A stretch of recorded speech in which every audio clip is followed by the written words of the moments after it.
So, my name's Jeremy. I'll let you introduce yourself. Yeah. So we're here on behalf of a project that we're working on called the Daily Bit, which is a daily news show Monday through Friday. It's 20 minutes, so it's very kind of concise and to the point. It covers a wide range of topics, but that all kind of come from the same perspective. So it's finance, tech, Bitcoin, privacy, science to a certain degree. One of those things where a lot of us kind of wind up going down this rabbit hole when we first discover Bitcoin, whether that's something like the role of the Fed or bad money in society, or deeper things, just the concept of institutions that potentially um, aren't telling the whole truth.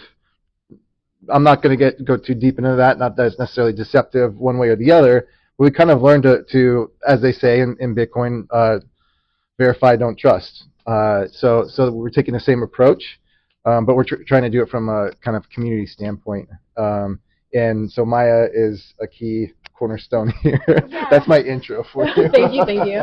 I'm Maya Flood. I'm a co-host of the Daily Bit. Dave couldn't join us today, but he sends his love and adoration. I am in charge of picking our stories for the day, along with Dave. We do each 2 shorter stories at the beginning, and then we do a deep dive or sometimes an interview with an expert. And really, just going back to what you were saying about how we are kind of verifying the news. My mom used to say, like, we can all have different opinions, but the facts kind of have to stay the same.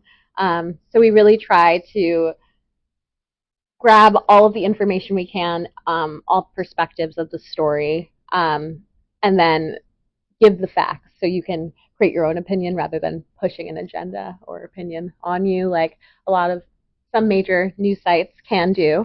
And we're hopeful that this way of verifying the news, and the topics that we're deciding to talk about are really just like highlighting, things that people might be having their first experience with crypto or Bitcoin. And this could be like a foot in the door of the perspective of our community and what we're trying to accomplish with crypto and Bitcoin. Yeah, so we probably should have just played this. Yeah, so we're going to show you like a few clips of the show, and then yeah. Just raised rates. AI data centers. For the first time in American history, the chair of the Federal Reserve is now the subject of a criminal investigation by the Justice Department. If I want to listen to the news, I just have like the choice of, okay, which biased one am I going to listen to? We're here to bring you the full story with full context, not unbiased, but with all biases covered. President Museveni's administration blocked social media for weeks and shut down the entire internet for 4 days, starting the day before voting. For those who don't know, BitChat is Jack Dorsey's app that runs on Bluetooth mesh networks. The Daily Bit is a 20-minute show that airs Monday through Friday, 5 days a week. Technology, startups, business, finance, economics. 3-Eye Atlas. If there's new policy and new technology that comes into our world, it's important to have an open mind on how it can benefit us, but also be critical. A recent study found 83% of pharmaceutical companies didn't have controls to prevent sensitive patient data from leaking into AI tools like ChatGPT. We have a brain trust, 21 people who headline conferences in their particular careers, down to your everyday person that you see, that you sit next to a restaurant or see buying groceries. That is so stupid. Maybe like walks of life. That's good. Bring their own unique expertise. Lifestyle. Yes. I'm just going to include that.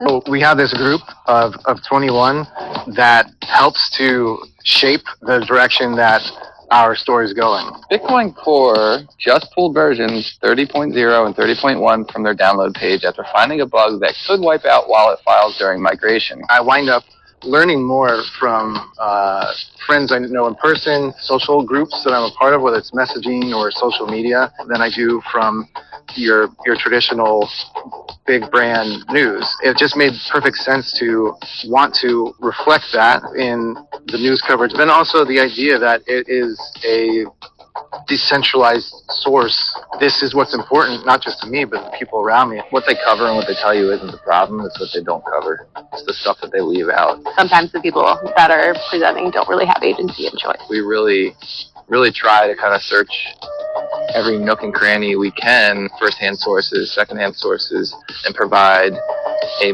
more comprehensive perspective. A federal court just ruled in January that these backdoor searches are unconstitutional. At the same time, Trump has put his loyalists in charge. They all support keeping 702 as is. I bet Democrats are nervous about that.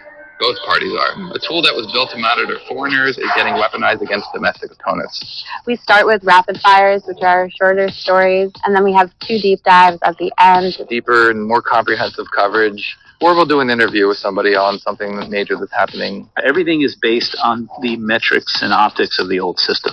Whatever the mainstream narratives were that were being shoved down people's throats. Information to come to light that could potentially help to prove the innocence of the developers. We want to bring these things to the table so that everyone's aware of them. It's kind of like when you're reading the terms of agreements, and when I say read, it's just like scan through. We're doing the reading, and then, coming back to you with like the important points. It might be here to destroy us. Cool. That was 3i Atlas, by the way. So yeah, that's like a little sneak peek of the show. It's been a joy to work on. A little background, I guess, about me. I got into Bitcoin around the pandemic time. My ex at the time was like, you should probably invest like a little bit in this. And I did, but it was really just like talking to Jeremy about the project, to like other producer friends I have in the theater world here in Philadelphia. Just like hearing about it as like a lifelong learner and wanting to stay informed in what's going on in the world right now, I thought this was a really good project to do that, as well as like give back and educate my community and the people around me about the stories that we do. First, my apologies for my James T. Kirk impression on how many times I pause while talking. There's a reason why I'm not in front of the camera. Yeah, so I guess we'll get more into background and stuff like that. But yeah, so I got plenty of questions. So thanks for coming out and doing the fireside chat. Philly crypto scene really loves having a diversity of guests. We don't really get a lot of people from outside the city, or don't really get a lot of big names here. So you have great background, and it looks like what you guys are doing is going to have a huge impact. So well, thank you for having us. Yeah, of course. Yeah. And So while I'm not a big name, I've got dirt on all of them. So well, that's like we my can turn the camera off and get real. Well, my first question about, you worked behind the scenes at, major Bitcoin media brands like Bitcoin Magazine, What Bitcoin Did, the What Is Money show. So I'm curious, what lessons did you take away from those experiences, and how did that shape the 21, and how did that shape Daily Bit? Yeah, I'm very thankful for, really at the start of everything was my time with What Bitcoin Did, where we would get together for, usually for maybe a week and a half to 2 weeks and rent a place. We'd fly to Nashville or Austin or something like that, rent an Airbnb, set up a studio, and record, 3 long-form interviews a day. And on top of being there to actually kind of be a part of it and witness it firsthand, also getting to know some of these people afterwards, staying and having lunch, going out to dinner together, things like that. It was really the greatest opportunity in the world to, I think a lot of people, when you're listening to a podcast, you wind up with a question at some point, and you're like, you wish you could ask that. And I had the greatest, opportunity where I was able to do that a lot of the time, always off camera, because they were usually stupid questions. But it allowed me to really kind of build things out.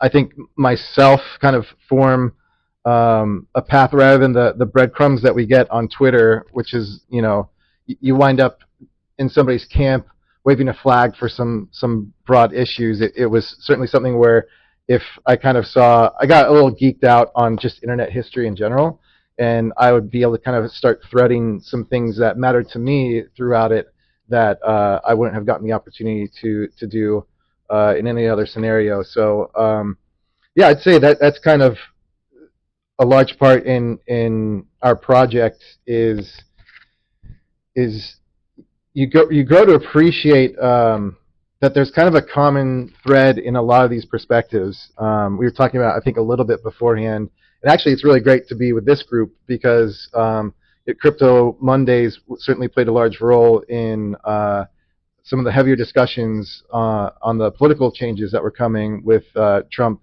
coming into office. And it was actually before he was what is the word? Voted as president? Elected. Elected. That's the word. Well, yeah, professor over here. Elected. Okay.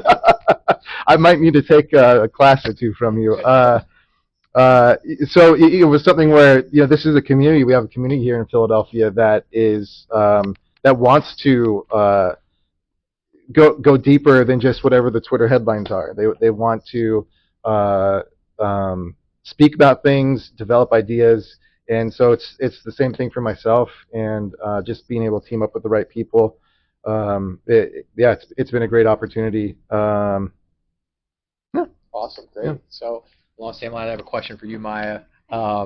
So it seems like from the video, the Daily Bit moves really, really fast. And so I'm curious, how are you deciding what actually gets on the show, and how do you sort of differentiate that from what's the discourse of the day on other shows? It does move really fast. We're doing a lot of the research and writing the night before or in the morning at the studio. And really, it's usually a conversation between all three of us included, where if something caught our eye, or maybe even on the commute, someone saw a Twitter headline and was like, hey, maybe we should take a minute and dive into this and do some research and swap them around. That's usually the case. So it really is on the day of where we're deciding, outside of reaching out to the 21 and, seeing whatever themes overall maybe for the week are popping up. Great. This question can be for either of you, but feels like a lot of the crypto media today optimizes for outrage, tribalism, doom scrolling. Do you think this is mainly because of social media algorithms, or do you think it's the audience themselves that just reward that kind of behavior? That's a really good question. I saw an article that was talking a little bit about how, it was one of the stories we actually did. It was about Gen Z. Their verification is emotional first rather than factual. And it's also in the vacuum of their community, so they're not getting a lot of other outside contradictory opinions whenever they're interacting with a fact or the news of the day. I think to get rid of a lot of that noise, I think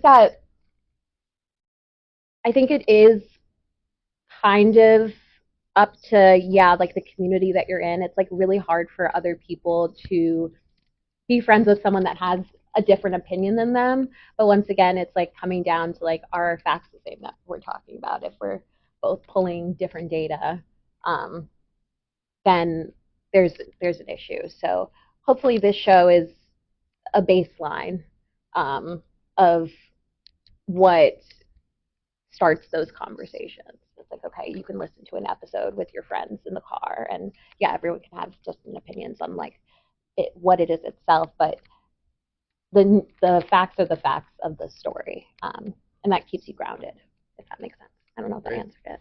Did you want to add anything? Yeah, actually expand on her idea of community. In social media, you mentioned algorithms. There certainly is something to the role that they play, but that's not to say that's necessarily bad in itself. It's just, it is what it's supposed to be. The different social media formats are going after different things. At Twitter, there's a reason why it had whatever the limit was back in the day, 186 or whatever, before Elon Musk came around. And even though they opened that up, it's still, that's the platform where outrage, sensationalism does do well. People look for that, they connect with that. That's not to say there's necessarily something wrong with that, but it is rather limited. So you have to build out your community further There's people who never go on Reddit, where maybe there's more back and forth, longer form. There's people who aren't going over here or over there. But podcasts and just pure visual formats like YouTube are a place that hopefully we can bring a balanced voice to tap then into those communities and be able to offer something balanced that counteracts the whatever outrage thing or whatever exclamation point catches your attention. And because the first 4 stories that they cover are 2 minutes long, like really that's I think kind of hitting on the attention span that I will admit a lot of us have, myself included. To be able to see something summed up in 2 minutes that only got 2 sentences of outrage, which caught my attention, is something I think that's workable. I think there's something there to pursue and to offer. Great, yeah. So again, just for either of you can ask a question, but I'm just curious. 21 Media Bitcoin, and it's called Daily Bit, and so I'm just curious how much of the show is catered to a Bitcoin native audience, and how much of it is catered to the tech. So there was a lot of different things covered in the video. So just curious, how do you blend that? Is it still a Bitcoin show? Is it something different? Yeah, a line I've been saying, I need to tidy it up a little bit, but it's not Bitcoin news. It's news for Bitcoiners, and that's leaving a lot of meat on the bone. I'm still trying to work with it. The point, I think, when a Bitcoiner hears that, what they understand is when you end up at the bottom of that rabbit hole, you have now a wider perspective on things, something that we kind of talked about. Something I certainly got when I've been able to, we were talking about Trump and that circle conversation that we had before. That's something that Philadelphia, I think, definitely has to offer. When you wind up with this perspective of, okay, I'm actually not really happy with kind of the flat news that gets served to me, and I've spent all this time, invested this time to better understand the world around me, and now I want things that connect with that. That's the perspective that we're looking for. So certainly Bitcoin falls into that, but it's more about the perspective that you wind up getting rather than the topic of Bitcoin. We measure Bitcoin news the same as we measure any other news. So like if there is news of a village in Morocco that is going to maybe accept Bitcoin for taxes or something like that, like we're not going to cover that. That is way too small compared to some sort of late breaking AI thing that might actually have some surveillance problems that everybody should be aware of. Whereas other Bitcoin outlets or purely crypto outlets would see that one article and they're like, well, that hits our topic, like that's our topic, so we'll include that. I get that on my phone. I get buzzes all day long of these updated news stories, and I'm just like, this is the dumbest little article I could care less about. So I got a little negative there. Yeah, go ahead. I think that it's just Dave has. Maybe there's something to learn there. We'll talk afterwards. I think it's also really important that, to me anyway, as someone that was like a starter in the space, there are like occasions where we'll break down like terms that people might not know, or there are some reminders of wallet safety and things of that nature that maybe like a first time Bitcoiner can still listen in and be like, well, I'm kind of familiar with some of these, or oh, like I recognize that, but they're diving in deeper and giving me more of the why behind the what. Dave has like a really great thing he says. It's like news in high fidelity, Bitcoin news in high fidelity. So taking those highlighting bright and impactful stories and sharing them with y'all. It's interesting you mentioned the fidelity, because one of the questions I have is we live in a world where the AI can generate infinite content. It can do instant summary. And I'm so just curious, what happens to trust and credibility when every media company is just automating clips and automating summaries and commentary? Yeah, I mean, it's definitely difficult coming from a performance background as well. Like there are AI actors and just robotic, kind of like empty. I hope to bring more of my personality and what matters to me. I think that's like what makes the difference. Like Dave and I are picking these intimately together in the mornings, and that just can't be replicated. So I think that's a strength in our show for sure. How everything is speeding up technology wise, there, as we say, like sometimes in the show, there are benefits, but there are things that we need to be careful about. And I think that we towed that line really well in the studio. Yeah, I think it's actually an opportunity at this point. I don't think you have to be too terribly smart to see through a lot of this stuff that's coming down. AI slop, that's a term. Everybody knows it. Everybody can recognize it. And so at this point where humanity just got this tool, and it's like, oh, we can use this, and it's an easy button that we're able to hit. As people lean into that, as the I need another word from you. What's the thing that goes back and forth? Pendulum. Pendulum. All right, so political, musical. This is great. Some physics. The way that the pendulum is going to that side of leaning too much on AI is a great opportunity for just a couple of people to put their actual personal thought into something, and then from there, talk a little bit more about it. But the group of 21 behind us as well. We use AI extensively in our creation process, but the actual content that you're getting is 100%, 100% Maya, 100% Dave. As she mentioned, she's putting her own thoughts on it from her perspective. And if you either you're able to maybe come from the same perspective as she is, or you're able to at least think it's interesting, and this is a human that's sharing something with you. That's something I think is really valuable right now because that pendulum is going the other way. That's great. So I actually do teach, and I am a professor, and every semester I do ask my students, like, how many of you are using Bitcoin or using crypto, and almost always there's no one, if maybe 1 out of 30 that do it. And I think it's a misconception that we have in the industry that the internet native generation. So I'm just curious, like with this new show, Daily Bit, what is it that the internet native generation should be looking at? And then I guess also, why do you think there's such a disconnect between what we think the younger generation wants to do with crypto and what they actually want to do with crypto?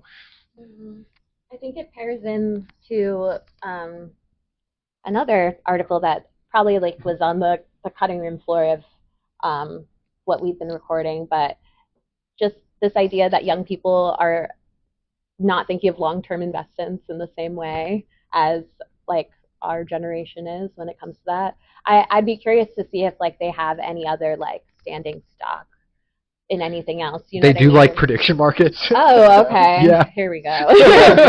All that. Which was a surprise to me as well. Yeah, but it's short. But it's shorts. You know what I mean? It's not like a long-term investment that they have in mind that they think is attainable. And I feel like hopefully through this show there can be the connection of, okay, this is actually attainable and physical and something that I can jump into right now that feels personable and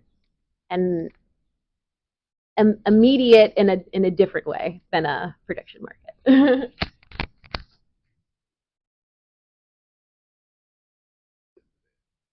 I think everybody's tried to force somebody to think a thought or to think a certain way, and realize you don't get very far doing that. You can't force somebody to think the way that you're thinking. Rather, just coming together in groups like this and having conversations and listening on somebody and going like, oh, that's interesting. That's a much better way where somebody's able to flag something that interests them and then connect to it, maybe spend more time learning about it and then forming an opinion about it. I don't know for a younger generation that you describe, if we're gonna lump them together. I don't know of any good way of trying to run around and hit everybody on the head and say, hey, no, look at this. The financial system around us is crumbling. It's not serving you, and there's these other things that you should know about. There's parallel rails that are being built right next to us that, for your future, you should spend more time learning about. I think prediction markets too. That's how rampant they've grown is reflective of a financial system that's teetering. You have people who feel like their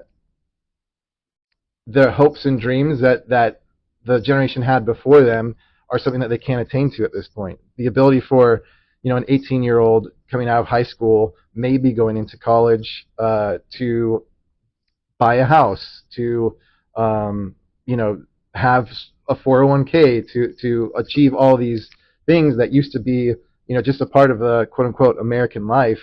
A lot of them kind of, I don't want to say realize, but they understand that that is growing harder and harder to achieve. And so I completely understand why we have this gambling that especially the younger generation is getting into, because if you know that if you try your best you're still not going to get it, but if you risk something you might actually by chance get it. Maybe it's a 1 in 10 chance, maybe it's a 1 in 100 chance, but if you know that no matter how hard you try you're not going to get it, you see it slipping away.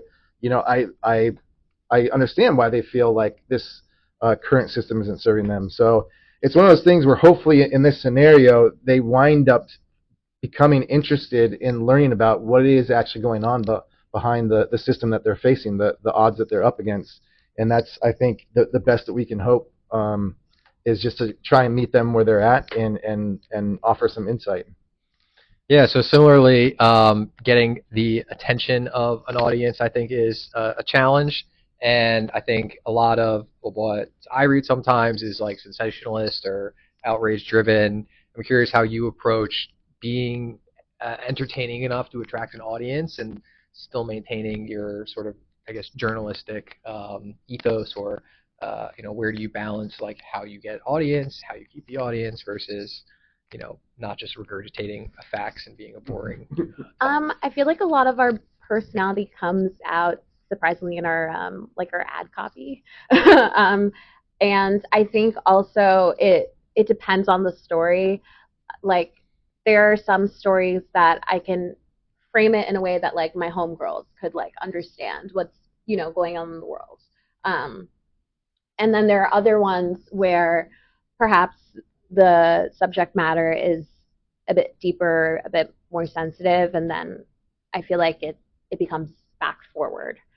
So it really depends on the story, but the personality comes through analogy. It comes through the back and forth banter of like Dave and I and our comedy styles together.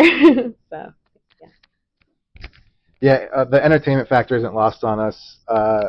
There's shows that I respect that are very serious shows, and they get right into it. And as you kind of mentioned, just kind of getting some facts of stories and reporting on that alone, that can be a very dry kind of thing. Like, here's information.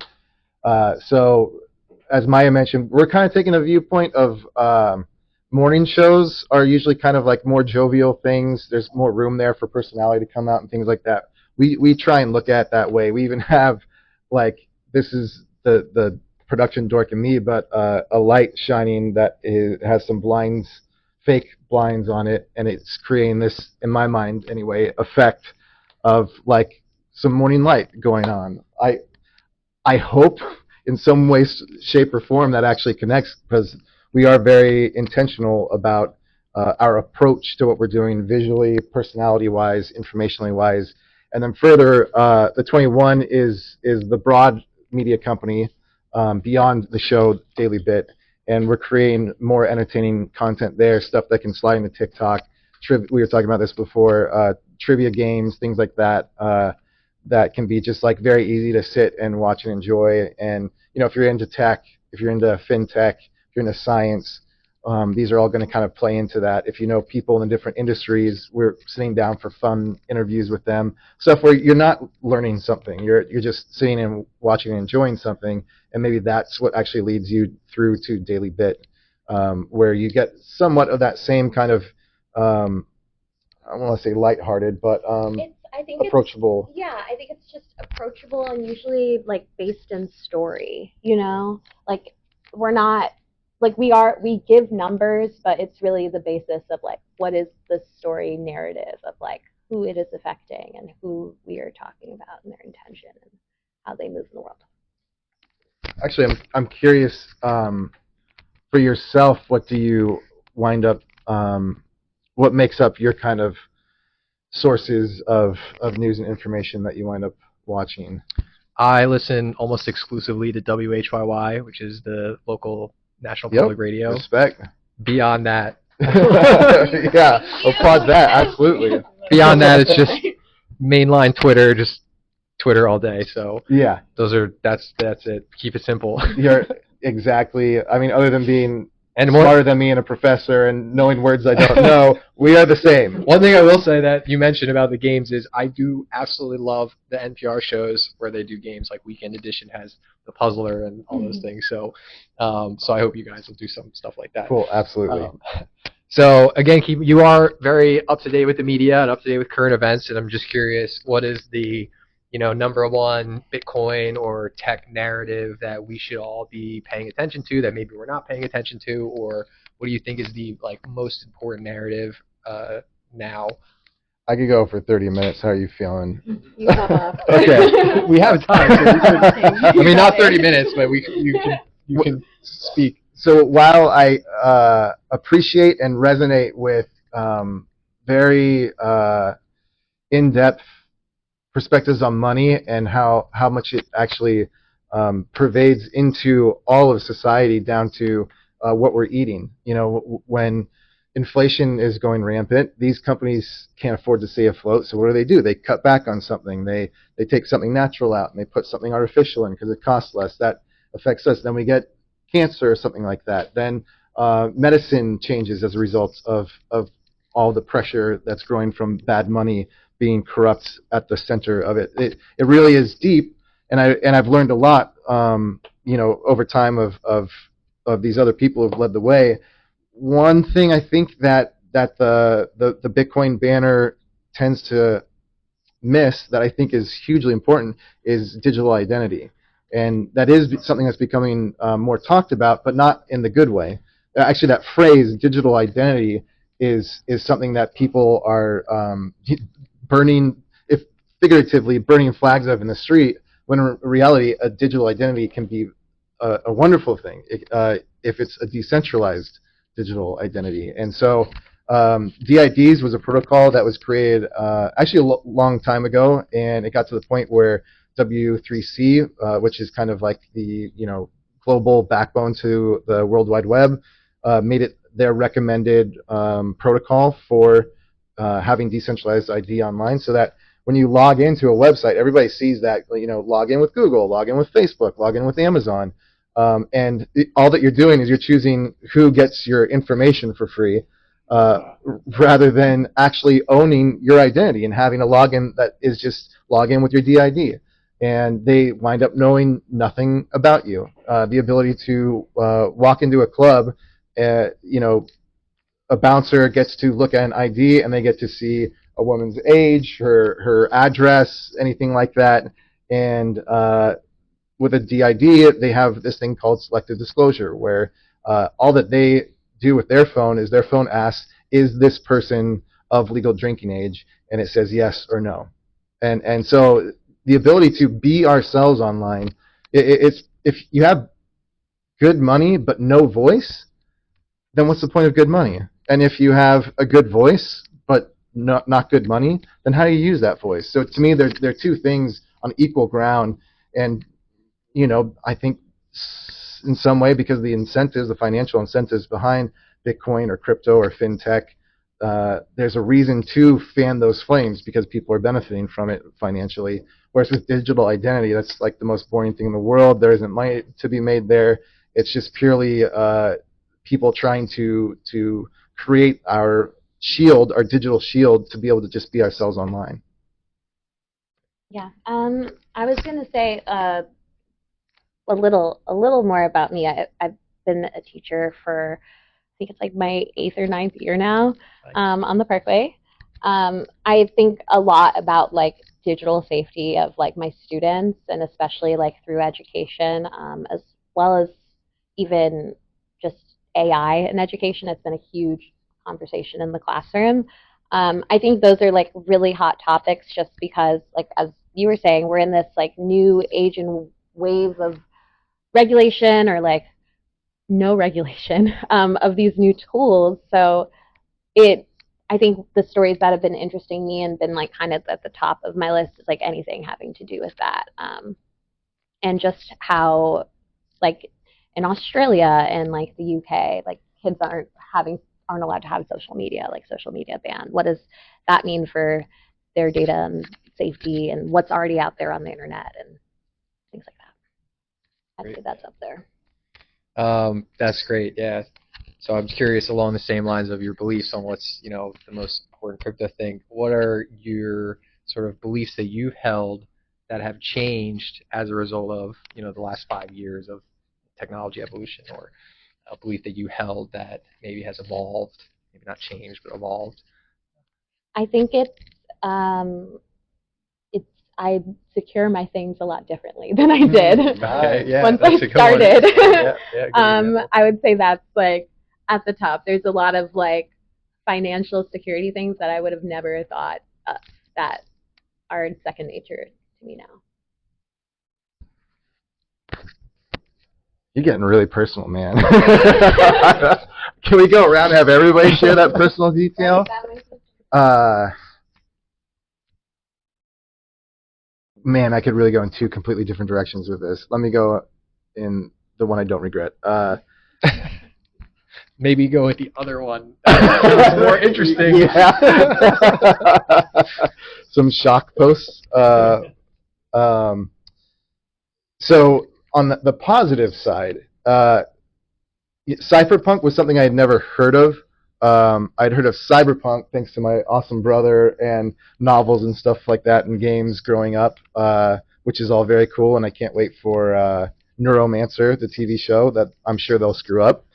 But cypherpunks is the concept of basically power from digital sovereignty, like code is law. And that's something that,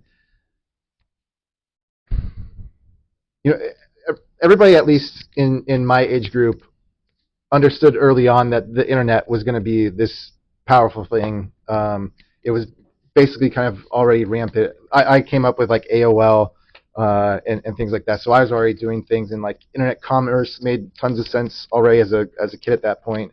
But it's one thing to kind of, you know, be a part of those that understand that something's good, and it's another over the past 5 or 6 years to really learn the power of code, and more specifically protocols, where it's code that everybody runs, everybody plays by the rules of the protocol. And that's where something like decentralized ID just really fires me up, because I get to see a world as we advance further and further into a society that exists on these two planes of physical and digital. We're handicapping ourselves at the moment in what our digital lives can be. And when we live our physical lives, when we understand a voice, I understand the person on the other side of this window, they might be 3 feet from me, isn't going to hear me because of the physics going on right here. Likewise, there's this awesome protocol that exists for the internet that has rules attached to it, where they basically kind of reflect more simple physical rules that we understand as people, as children growing up. And so the ability for our digital realm and our digital voices to reflect the nature of just how we understand life to be and physics to play out is something that me 5 or 6 years ago would have had no idea about. And as you start to connect these things together, the internet with Bitcoin and decentralized IDs and marketplaces and so on and so forth, it's something that we should be able to be positive about in our future, rather than be fearful of what winds up happening when that power over it is stolen from any number of entities. Like, not to point fingers at government this or corporation that, but we're the ones who don't even kind of realize the rules of the digital realm, and so those who do have every inclination to carve out what they can for themselves. Great. Yeah.